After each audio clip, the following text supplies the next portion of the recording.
de dépôt et de consignation. Oui. Donc lépp même lu état jaay fa la jëm. lu état recevoir ci ay dons fa la jëm balaa moo dugg trésor ay milliards la LONASE moom kenn waxatu ko moom ñëpp xam nañ ne xaalis réew mi fa la ne.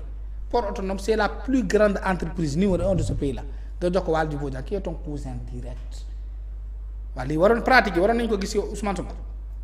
doy na waar. ak lu mu fi wax yëpp et c'est dans son magistère maintenant qu'on parle de 8 milliards disparus ba plainte du ci jib gis nga dëgg nit waru ko ragal. parce que man su ma dee woon tey. Ousmane Sonko du ma tiim mukk di ma laaj kan mooy sa yàlla lan mooy sa diine la kan mooy sa yonent loolu kenn du ma ko mës a laaj Ousmane Sonko du ma ko laaj ay malaaka ñuy ñëw xamuñu ndax Sonko existé na. moo tax fu ñu dégg fekk foofu lañ koy bañuñu ko Sénégal lañ bëgg. C'est ça la vérité. Tout à fait. Il ne devait pas permettre ces pratiques ça dans son magistère moom Ousmane Sonko moo waroon taxaw taper sur la table pour siffler la fin de la récréation. Mais le ministère de l'assainissement tamit. non mais ñooñu xam nga man ñooñu dama leen indexé. parce que lu leen def lu ñu def ñoom waa patron bi moo ko nangu Ousmane Sonko du ma fi indexé benn ministre man Sonko lay wax ak Bassirou Diomaye Faye Bassirou Diomaye Faye nag c'est moom mooy ndey mbir la ci boo nekkee président de la république da ngay am fulla gu toll noonu d'ailleurs Ousmane Sonko nee na ko ce pays manque d'autorité Guy Marius Sagna a contesté sa légitimité. Légal et légitime. Et voilà Ousmane Sonko te dit que ce pays manque de crédibilité d'autorité. Dans la même foulée dans le même temps dans le même ordre d'idée et de contexte un député de la République du Sénégal dans ton groupe parlementaire dit que toi tu n'es pas légitime c'est Ousmane Sonko qui est légitime. Et tu n'as pas sifflé la récréation.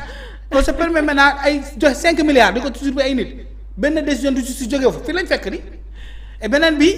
y a maintenant 8 milliards qui disparaissent. Ousmane Sonko ne pipe moo. Bassirou Diomaye Faye ne pipe moo. ba plainte di jib.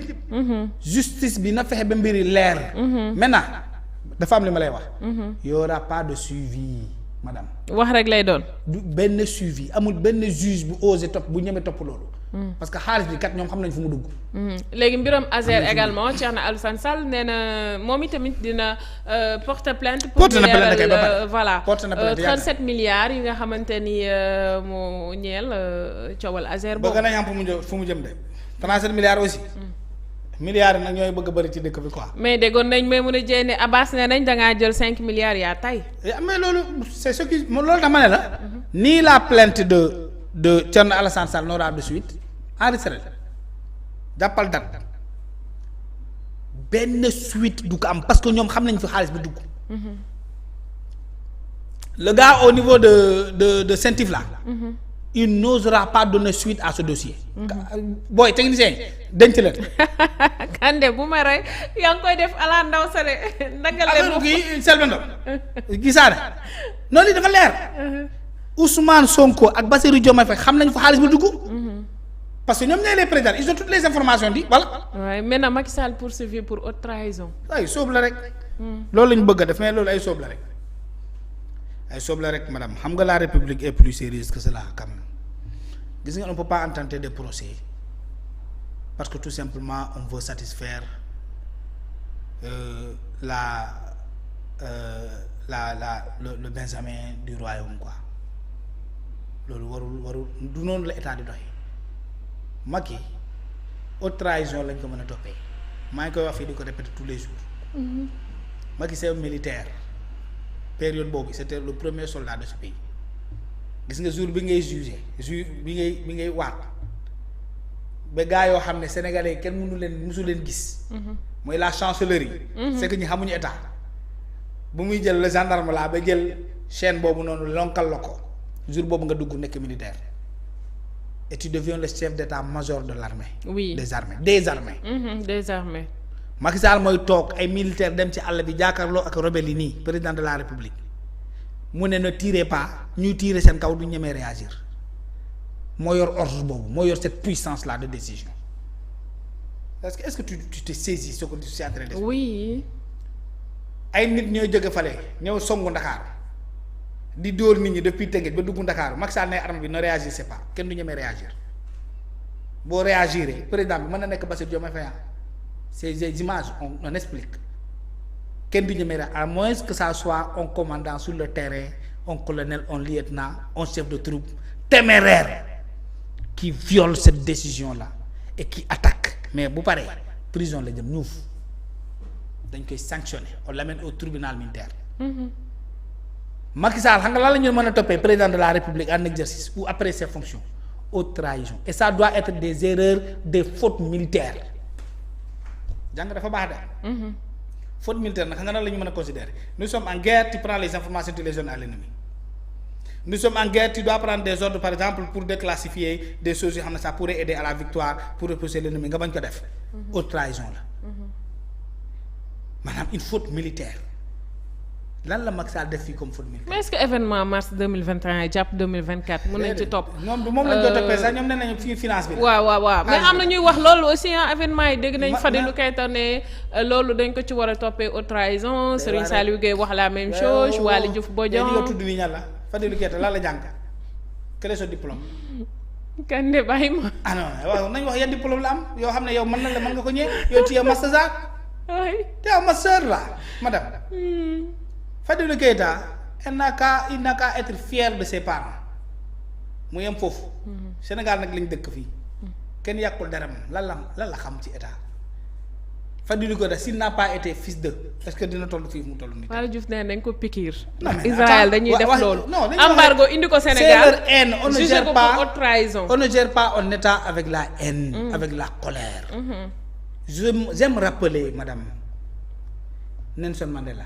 oui. 26 ans de prison plus de 4 millions de sa race noire assassinée par une race blanche ñi portés disparus ñi assassinés kenn gisaatul seen corps yi ñi dans des fosses communes ñi emprisonnés prison lañ deewee leurs maisons brûlées des écoles brûlées des jeunes filles violées une violence pendant combien d'années l'apartheid ñaata at si lui il a fait plus de 26 ans de prison ce qui veut dire que le conflit a duré plus de 30 ans parce que xeex na lu yàgg balaa ñu kaa jàpp quand Nelson Mandela est sorti de prison est-ce qu'il s'est mis dans une logique de vengeance. jamais. dafa woote à la réconciliation nationale. nee na cette pluralité des races ça fait de notre pays une nation arc-en-ciel. chacun dans sa couleur mais lié par une seule histoire linéaire xam nga arc-en-ciel. waaw ñëpp jàppante. mu def benn mandat bàyyi mu jàll Ousmane Sonko dafa dund lu Nelson Mandela dund. da ko dund daa dund xaaj ça c'est l'extrême mais prenons maintenant par l'autre côté Donald Trump tuuti la deful fii rek ñu dóor ko bal bi fii ci nopp bi la ko wekk. waaw gis nañ ko. Ousmane Sonko doon nañ ko fi bal. déedéet. maanaam Ousmane Sonko lu mu sonnalee woon Macky Sall Donald Trump musul sonnalee noonu Joe Biden parce que il était calme Donald Trump.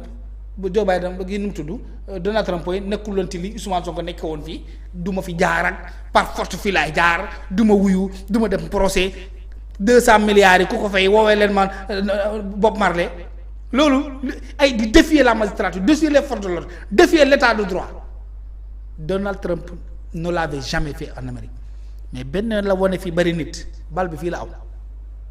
xawoon nañ ko yóbbu àllaaxira Macron ñu mbaj ko ba pare sotti ko fari. sotti Ousmane Sonko daa dund loolu fi. kon moom lan la fi dund lu waral haine bi nga xam ne ñoom ci la ñu nekk tous les jours di ko wane.